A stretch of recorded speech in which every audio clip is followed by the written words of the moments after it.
Assalomu alaykum hurmatli obunachilar, hurmatli kanalim mehmonlari, kanalimga xush kelibsiz. Sog' salomatmisiz, qadrdonlar? Uy ishlar omonmi? Bola chaqalar hammalari yaxshimi?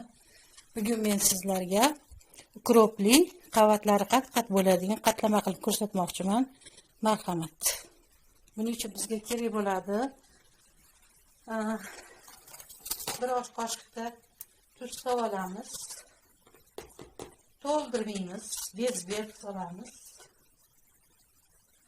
Ko'rinayotgan bo'lsa, yani unga sovaveramiz. Unda 600 gram uni diskadan chiqarib oldim. 1 choy qoshiq razvedklitel solamiz. 1 choy qoshiq. Bu ham to'la bo'lmaydi. Mana bez solyapman. Razvedklitel 50 gram растительный масло qo'yaman. Endi suv quyib 400 gram suv oldim. Endi qancha ketsa men sizlarga oxirida aytaman. Suvda qancha ketishini. Bismillahirrohmanirrohim boshlaymiz. Xamirimizni yaxshilab qorib oldik. 10 minutga tindirishga qo'yib qo'yamiz. Bu arada biz ukrop to'g'rab olamiz.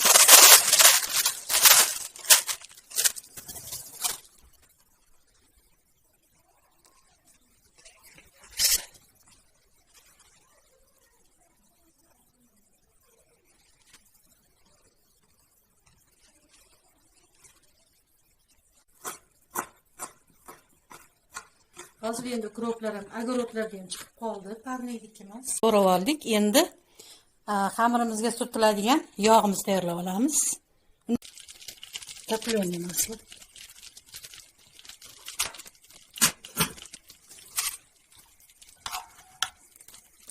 Gazni chiqib qo'ygan bo'laveradi. Ana shu bizga endi xamirni ustiga surtgani ishlatamiz. Xamirimiz ham chiroyli bo'lib damini olib turibdi. Mana buni tushiramiz. Endi buni bo'laklarga, zivolalarga bo'lib olamiz.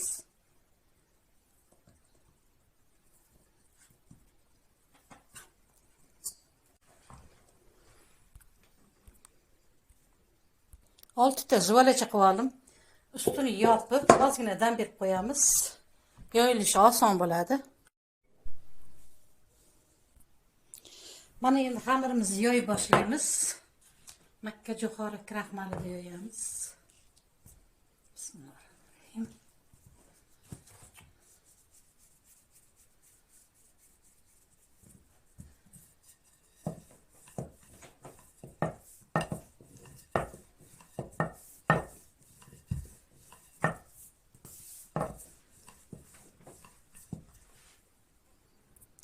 Birinchi xamirimizni yoyib oldik. Buni taxlab olib qo'yib turamiz. Ikkinchisini yoyamiz.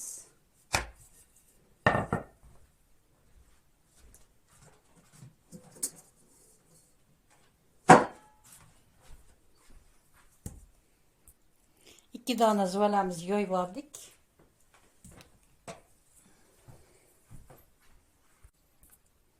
Endi ukropimizni sepib olamiz.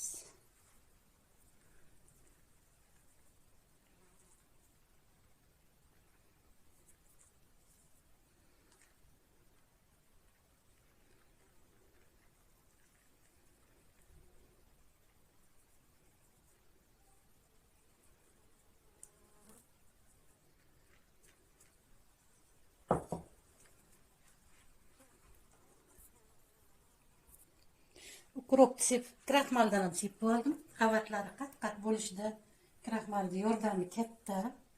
Mana shunday qilib taxlab olamiz. Bunga ham yog' surtib olamiz.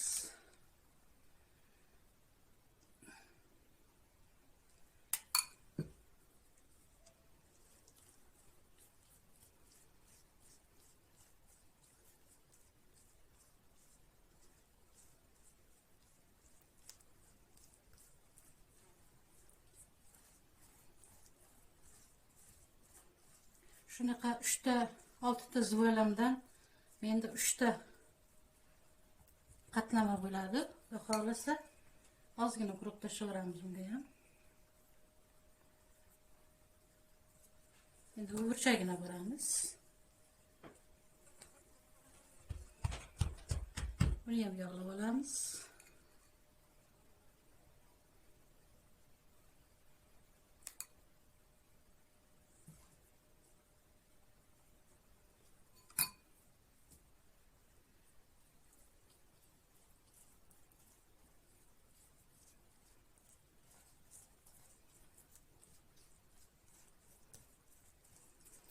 Endi mana qatlamalarimizni taxlab olamiz.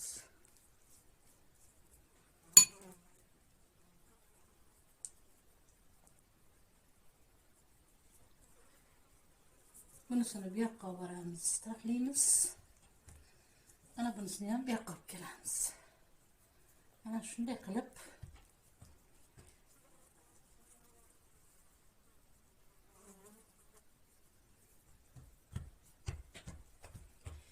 bu tayyorlaganimizni xolodilnikka 10 minutga qo'yib qo'yamiz.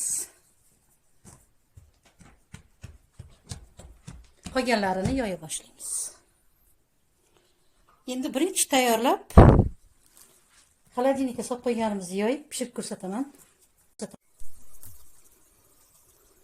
Ikkinchi qatlamamizni ham pishirib oldik mana. Ko'rib turganingizdek qo'lim bilan olmas ekan. Mana azizlarim, ukropli, qaymoqli, saryog'li qatlamamiz tayyor bo'ldi. Shu ketgan masallig'imdan 3 dona qatlamalar bo'ldi. Sizlarga kesib ko'rsataman. Qavatlari qat-qat.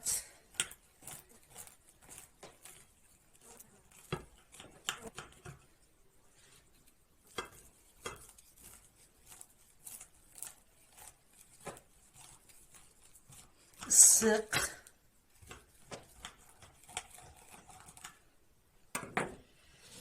Mana qatlamalar. Qani ko'raylikchi. Mana ko'rib turganingizdek azizlarim. Mana qog'ozdek bo'lib ketgan o'zi. Qo'l kuyar darajada ocha olmayapman. Agar video roligim sizlarga yoqqan bo'lsa, qatlamalar like bosib qo'yasiz degan umiddaman. Albatta obuna bo'lib qo'yishni unutmang. Shuning bilan bugungi video roligimni tugataman. Hammangiz Allohga omonat azizlarim. Yana video roliklar orqali uchrashguncha xayr. Salomat bo'ling.